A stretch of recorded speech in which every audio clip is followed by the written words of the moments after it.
Ho- Hola, ¿qué tal? ¿Cómo están? Estamos con la clase de hoy bueno, vamos a hacer entonces el problema que incluye campo magnético. eh, una cosa más.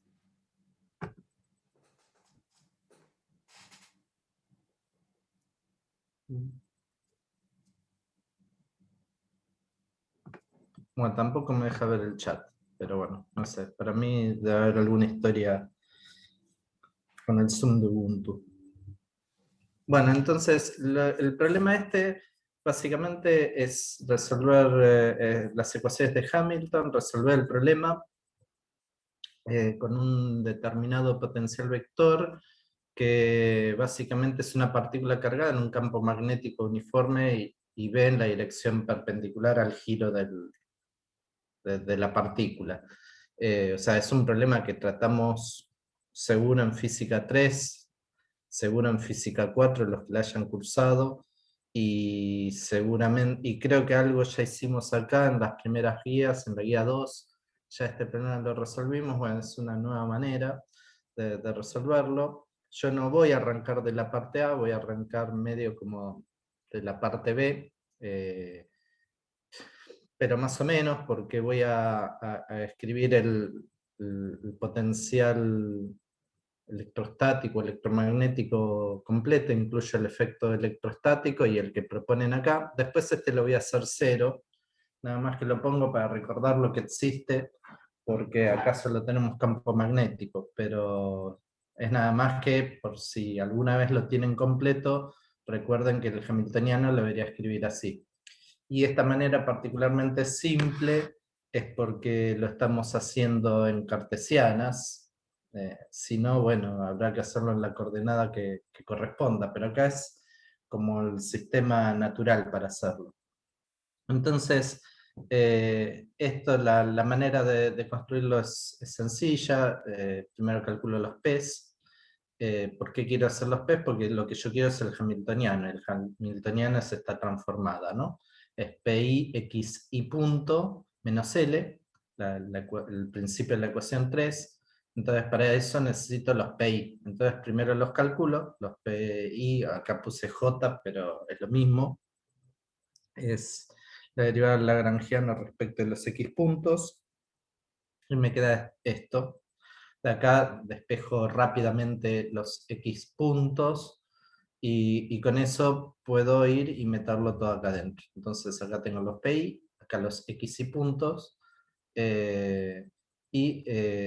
que hice fue básicamente reemplazar esta ecuación acá también, x y punto, y bueno, me queda esto. Acá es medio rápido de ver que sale el de factor común un PI E sobre C a sub I. Entonces acá lo que me queda adentro también da lo mismo, con lo cual me queda una expresión muy, muy simplificada. Ahí ya tengo el hamiltoniano. Con eso ya puedo, si escribo ahora explícitamente quién es B cruz R, el potencial vector, puedo ¿Te puedo hacer reescribirlo. una consulta? Sí, te oigo. Sí, yo estaba mirando, porque más o menos había intentado resolverlo, y en el término de la energía cinética, yo puse un medio de x punto y punto, porque cuando resolví el producto vectorial y multipliqué por b, me sobrevivían una b en x, un x punto y un y punto. Y en el lagrangiano que vos colocás, no. ¿Puedo saber la razón del por qué no está bien lo que hice yo? Perdón, no entiendo. ¿Cuál Claro, X? en el lagrangiano, vos Sí, pones no, un medio de m por x un punto al sí, cuadrado. sí. Y yo pensé que era un medio de x un punto al cuadrado más y punto al cuadrado. Bueno, acá Porque lo tenés cuando por cada resuelvo el producto... coordenada, ¿no? Cuando X vale 1, cuando Y vale 1 es X, cuando Y vale 2, ¿a eso te referís? Ah, ahí está. Ah, claro, tiene subíndice, claro, lo escribiste como una Sí, sí, sumatoria. Claro, yo sí. quería exactamente Fíjate, el x fíjate que ahí te punto. lo amplié para que quede bien, que se vea bien. Sí, podría haber puesto un medio de x cuadrado punto más un medio de y cuadrado punto, pero lo dejé así en general, qué sé yo. Claro, No, porque como decía que A era un medio de B producto vectorial R, me sobrevivía solo términos en X y en Y, y cuando claro, multiplicaba te por las queda B, esto, solamente. ¿no? Cuando haces un medio de b cruz r, te queda esto. Totalmente, totalmente. O Y cuando hago sea, el escalar con el B, me sobrevivían solo algunas coordenadas, claro. nada más. Y en realidad, bueno, poner hasta i igual a 3, el x y punto, bueno, es 0, ¿no? En la dirección, pero eh, bueno, te queda esto, básicamente, ¿no? Cuando reemplazas todo, bueno, acá aparece un omega que antes no aparecía, pero eso es porque ya reemplacé la frecuencia del ciclotrón, ¿no? O sea, EB sobre MC. Nunca me acuerdo si es ciclotrón o sincrotrón, pero es la frecuencia de giro del electrón alrededor de- de la línea de campo magnético. Entonces te queda esto, ¿está bien? Esto está bueno porque no depende explícitamente del tiempo, entonces va a ser la energía, pero también uno lo puede pensar a la vieja usanza, si hay fuerzas no conservativas que realicen trabajo, la única fuerza que tendríamos acá es la de Lorentz, que es B cruz B, básicamente, ¿no? Velocidad por B, pero va a quedar perpendicular al movimiento de las partículas, esa fuerza, con lo cual no realiza trabajo, así que se conserva. Eh, y bueno, acá este último reglón que pongo medio me contradigo, pero después voy a usar las transformaciones canónicas, de hecho el reglón de abajo, pero no necesariamente uno está obligado a hacerlo todo el tiempo. ¿No? Un poco las discusiones que por ahí ya tuvieron con Juan o con Facundo, que está bien, incorporamos nuevas herramientas matemáticas, pero no nos inhabilita de trabajar como veníamos trabajando antes. Bueno, nada, si P punto va a ser básicamente la derivada del hamiltoniano respecto de Z, este potencial no depende de Z, así que PZ punto va a ser igual a 0, PZ va a ser una constante de movimiento, PZ en este caso es MZ punto, y básicamente es esto, ¿no? O sea, es la otra transformación canónica, o es directamente 1 sobre M por el PZ. Y esto en la dirección de Z me tiene que dar un movimiento rectilíneo uniforme. Bueno, lo de rectilíneo, acá por ahí podemos decir siguiendo la línea de campo, pero en este caso va a ser una línea recta, con lo cual no hay ningún conflicto. Y después lo que podemos seguir es trabajando este hamiltoniano. Una cosa que se puede hacer es desarrollar estos cuadrados, ¿sí?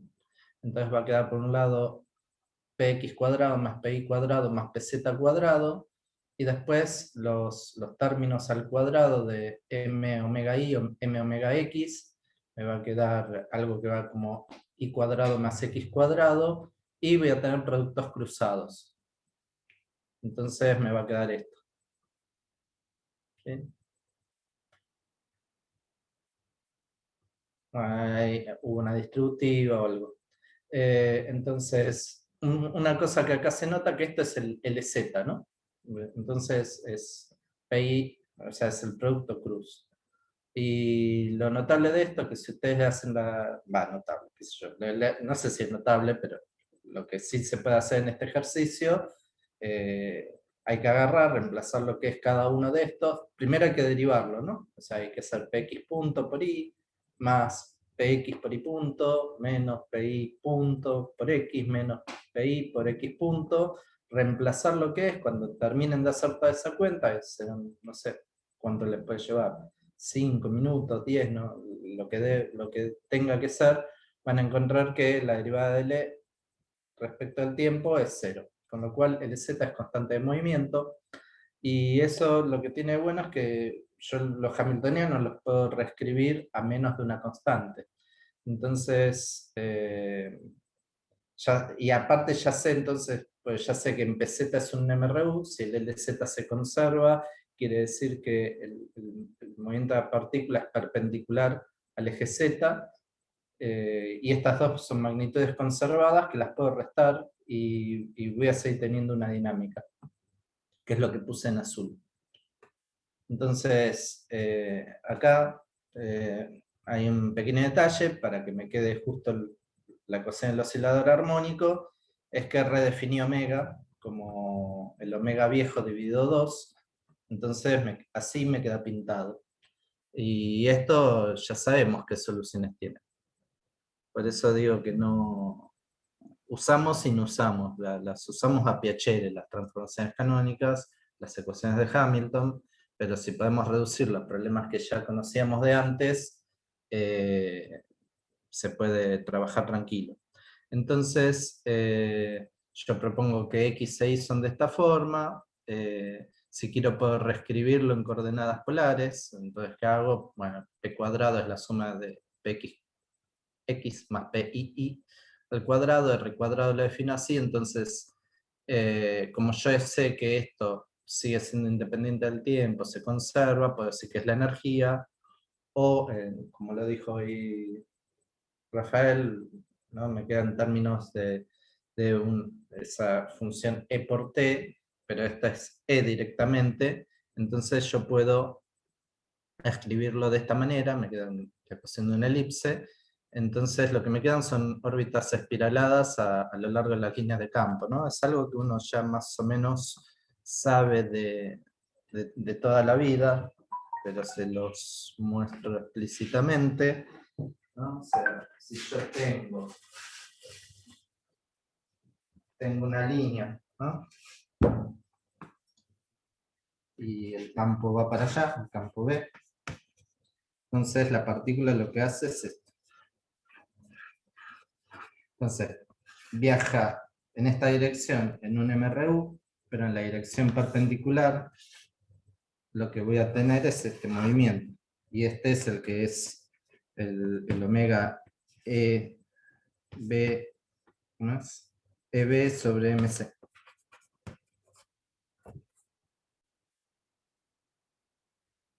Esto, bueno, qué sé yo, como lo que sigue, ahora después se lo comento, pero cuando veo esto siempre me acuerdo de esto, qué sé yo, la Tierra la puedo pensar como un dipolo, ¿no? Entonces, bueno, creo que eso todos lo saben, pero básicamente la Tierra está hecha de hierro, hierro caliente, gira, eso me genera un campo magnético dipolar. Entonces, las partículas que viajan de acá para allá van haciendo ese espiralado alrededor de cada línea de campo magnético. Claro, acá en los polos la concentración de líneas es muy alta. Entonces puede suceder que, bueno, esto no es matemáticamente perfecto, entonces acá la densidad de líneas es alta, puede haber perturbaciones en la atmósfera, entonces las partículas se salen de su línea, son partículas cargadas, muy rápidas, entonces ionizadas, y bueno, entonces pueden colisionar y producir luminiscencias, que son las famosas auroras boreales y polares.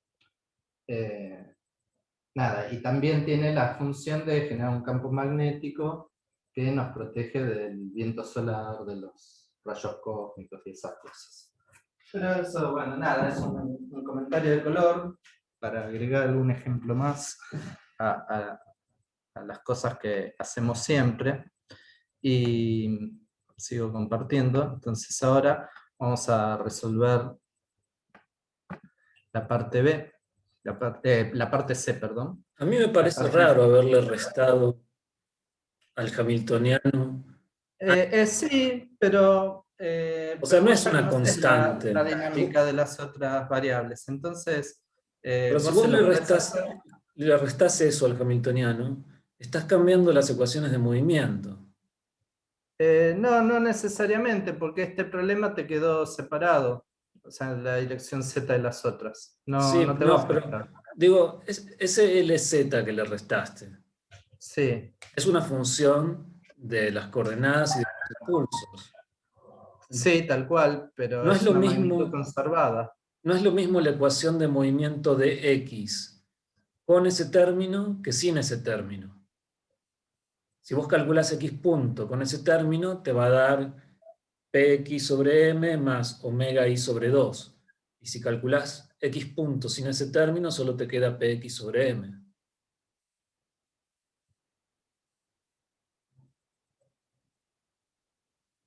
Sí, pero yo lo que quería mostrar era que tenía un movimiento circular, tipo una elipse en la dirección perpendicular. Sí, eso no sé si lo continúa o no lo continúa teniendo. Lo que digo es que no me parece que le puedas restar al hamiltoniano una cantidad conservada y decir que las ecuaciones de movimiento van a ser las mismas, porque evidentemente no van a ser las mismas. Mira, no la hice con esa variante, pero Pero me ¿cuál fue la parecía obvio. justificación? ¿Cuál fue la justificación para restarle el LZ al hamiltoniano? No, que como te queda una variable conservada, que vale siempre lo mismo, y como la energía queda definida menos de una constante, en este caso, el LZ va a ser una constante. Entonces, es como cuando redefinís el potencial. No sé si es como si redefines el potencial, porque es una constante que afecta a las ecuaciones de movimiento. Sí, a ver, déjame ver, yo tenía anotado algo al respecto, porque... eh,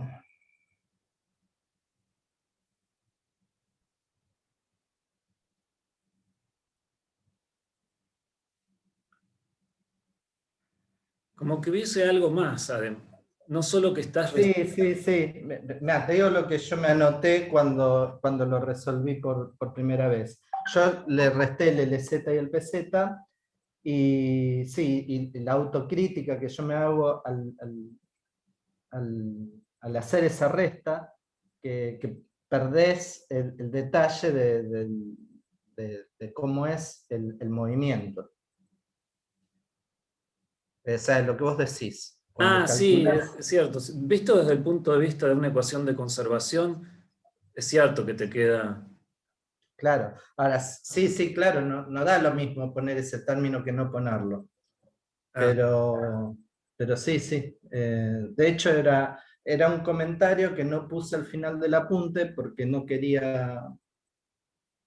Pues yo fui más categórico que vos cuando lo hice. Dije, bueno, se pierde la belleza del problema. Sí, está bien. Pero gana también por este otro lado, que lo puedo claro, llevar desde el a la punto de ecuación de vista, oscilador desde el punto de armónico. vista de tener una ley de conservación, está bien. Ahora, desde el punto Claro. de vista de las ecuaciones de movimiento, cambia. Y te perdés un detalle de la descripción que antes lo tenías. Es lo que vos estás criticando. Algo así, creo. Sí, está bien. Y ahora después, bueno, no lo tengo acá en el PDF, pero lo que acaba de decir Juan, ahora se los muestro en mi apunte. Les comparto la pantalla, pero continúo y después vamos a ese punto. Entonces,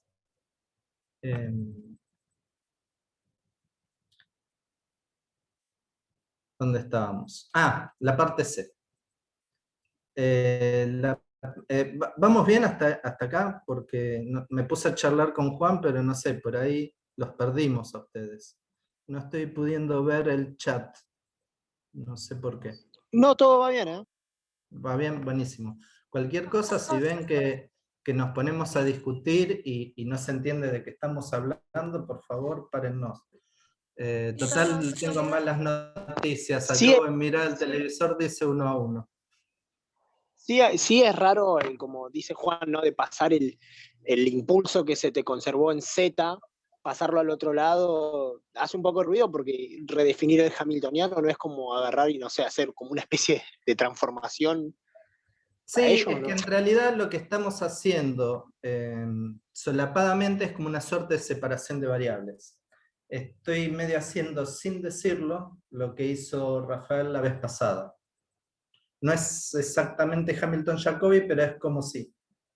Entonces yo ya sé cómo va a ser en Z, yo sé que en el plano perpendicular al movimiento se va a dar el giro, y bueno, me perdí en lo que estaba diciendo. Pero, no, eso, que les queda como una suerte de separación de variables. Bueno. Si no, claramente, ahora después les muestro la cuenta que habría que hacer y se resuelve, no hay problema. Bueno, ¿qué más? Yo resolví el ejercicio y en Dale. algún momento me encontré con el PZ cuadrado, por ejemplo, porque cuando hago el escalar, el PZ cuadrado no me interesó. Lo que sí Claro. fue ahora como Y hice algo análogo con encontrarlo. el LZ.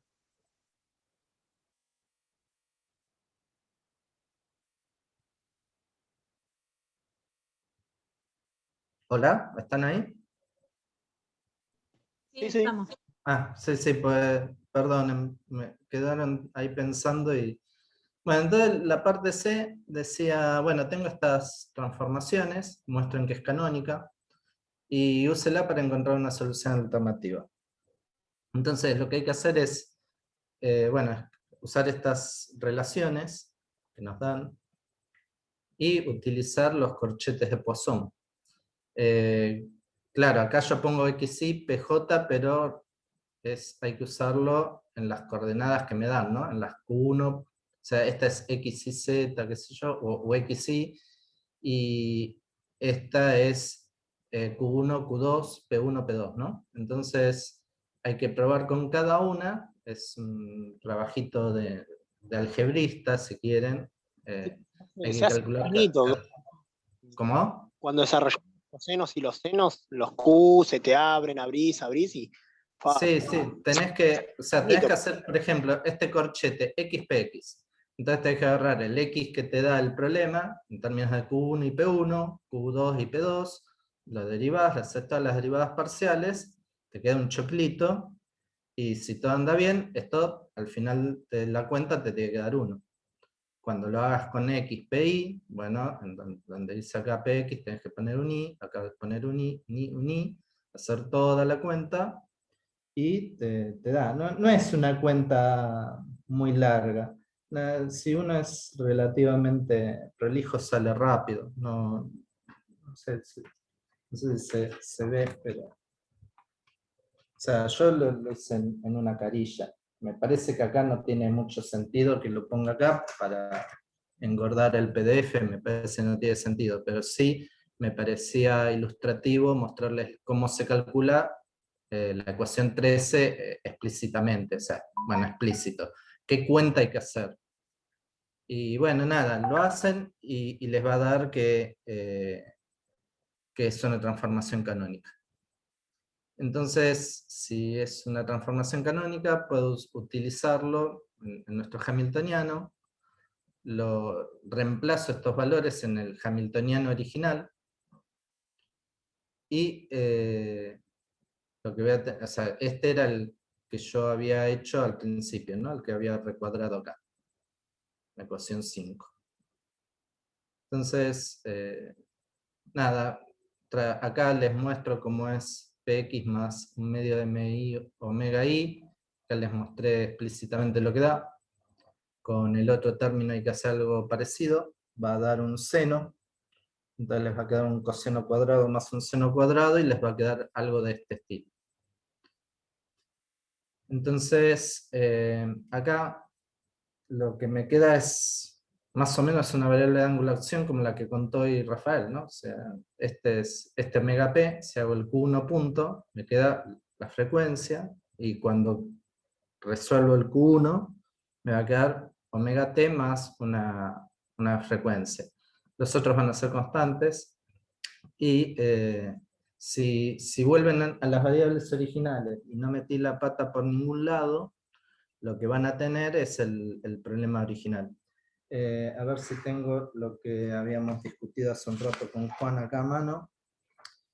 Se los muestro. Creo que estoy siendo grande. Lo que les decía Juan era hacer esta cuenta. O sea, acá no le resté nada. Acá está todo. Y bueno, esta es resolver acá, ¿no? Y acá está el comentario que hago, que escribirlo así pierdo en la descripción detallada. Eso era un poco el problema, o sea, no es muy largo, tampoco hoy podíamos avanzar mucho más si uno respeta el cronograma. Unos comentarios que tal vez ya Juan y Facundo los hicieron, pero de última los repito y es más de lo mismo. Está Juan, está Facundo.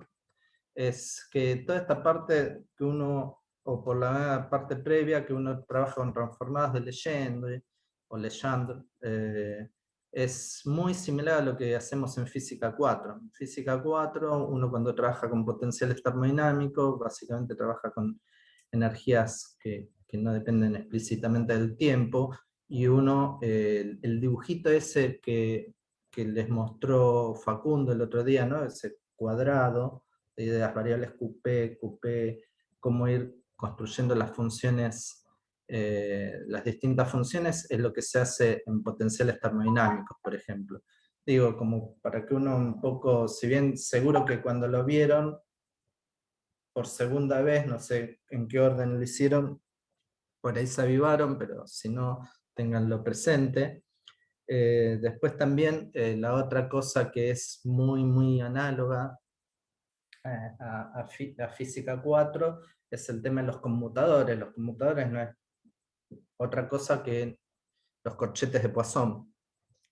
Me parece que ahí lo divertido fue que la gente, cuando empezó a hacer los primeros pasos en mecánica cuántica, observó que podía escribir todo como funciones de onda, y en un momento los tipos pudieron conectar, que podían usar todo el formalismo hamiltoniano de la mecánica clásica, que si bien resolvía problemas por ahí nuevos con los que mencionó Rafael en mecánica celeste,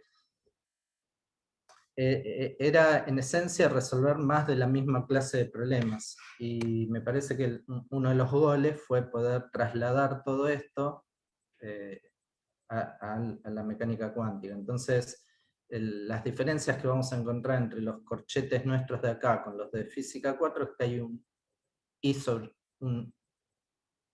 bueno, ahora no sé si es I sobre H barra o I por H barra, pero quedan iguales las identidades, donde más claro se ve que hay dos ejercicios idénticos, prácticamente el que les resolvió, o parte del que les resolvió Facundo, el ejercicio 12 de esta guía, como los que estén haciendo física 4, creo que es el ejercicio 10 de la guía de átomo de hidrógeno, o la anterior, es exactamente el mismo ejercicio, nada más que el IH-bar. La diferencia es que cambia la cosa sobre la que opero. Acá es una función clásica, estilo mecánica, tipo física 1, y en física 4 son funciones de onda, pero básicamente estoy trabajando con lo mismo. Después, otra cosa que también a veces yo pienso, bueno, nada, eso se me ocurre por ahí el ejemplo, no es el mejor, por ahí no es, pero es flashero y literal, porque una vez bueno, cuando uno estudia los diagramas de fase, ¿no? Juan les habló de separatrices y les dijo claramente, ¿no? Bueno, retrato de fases, diagrama de fases para nosotros, por lo menos hasta este nivel, lo hemos tomado como sinónimos. Si es diagrama de fase o diagrama de fases, que es otra pregunta que a veces tengo, yo le digo diagrama de fases pensando en la eventualidad que pueda tener cosas más complicadas tipo 3D, pero no sé, también es un sinónimo.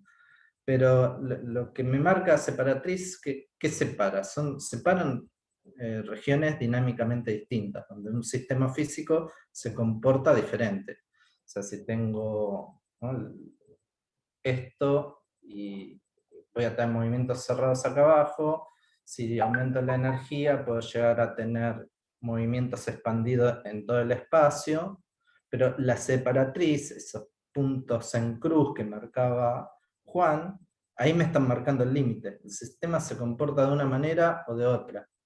Y un ejemplo que la primera vez que lo vi me llamó mucha atención, si bien no es directo el paso de lo que estamos viendo acá, pero porque bueno, hay que meterle fluidos, hay que meterle campo magnético, flujo potencial, pero uno tiene como contornos o líneas de nivel cuando tiene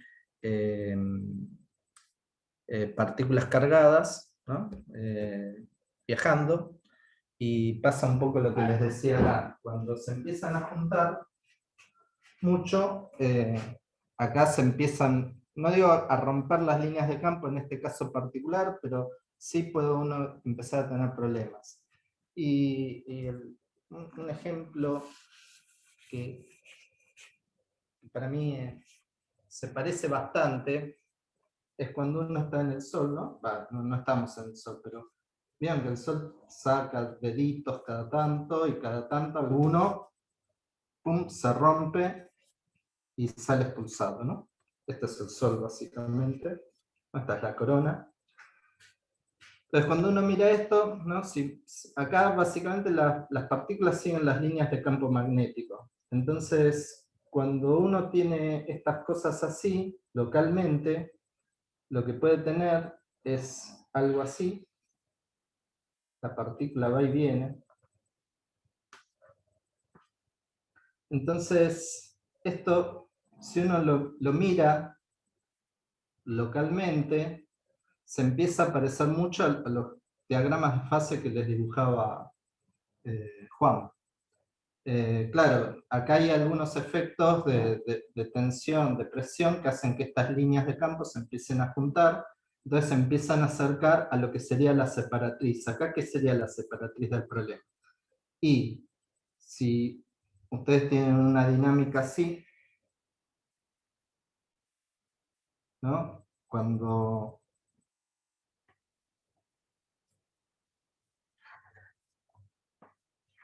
acá adentro tienen órbitas acotadas, cerradas, acá está la separatriz y acá órbitas abiertas.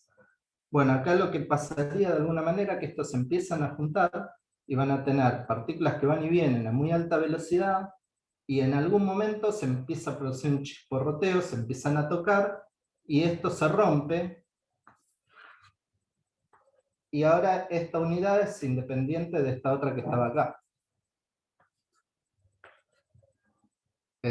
Acá, viéndolo en términos de, por lo menos para mí, términos de trayectorias de partículas así en campos magnéticos, es medio obvio por qué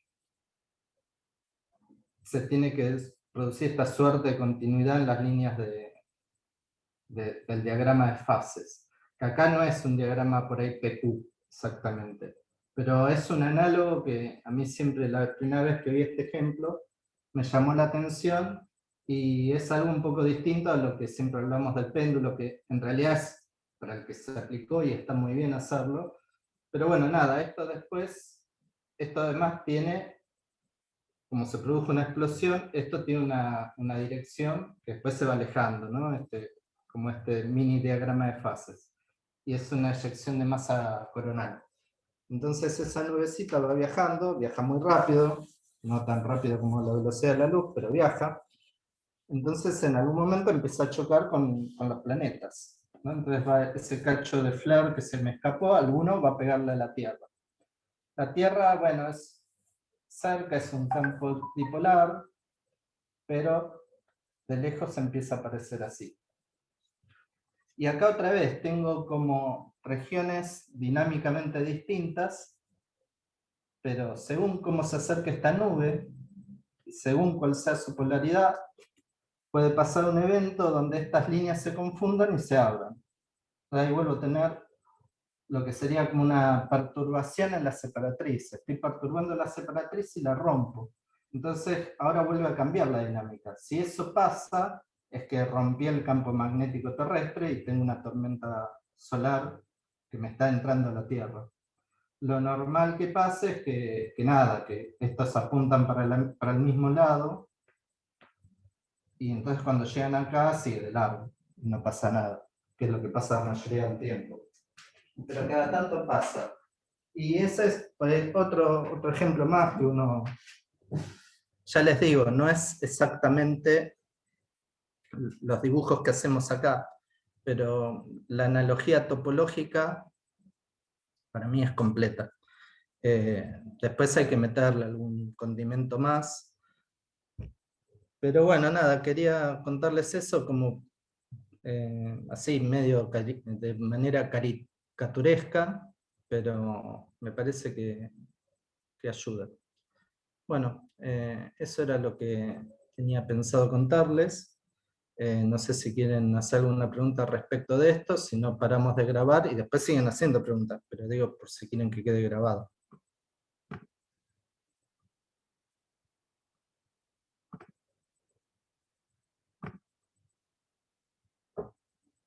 Bueno, entonces Juan, para de grabar. Bueno, corte. Después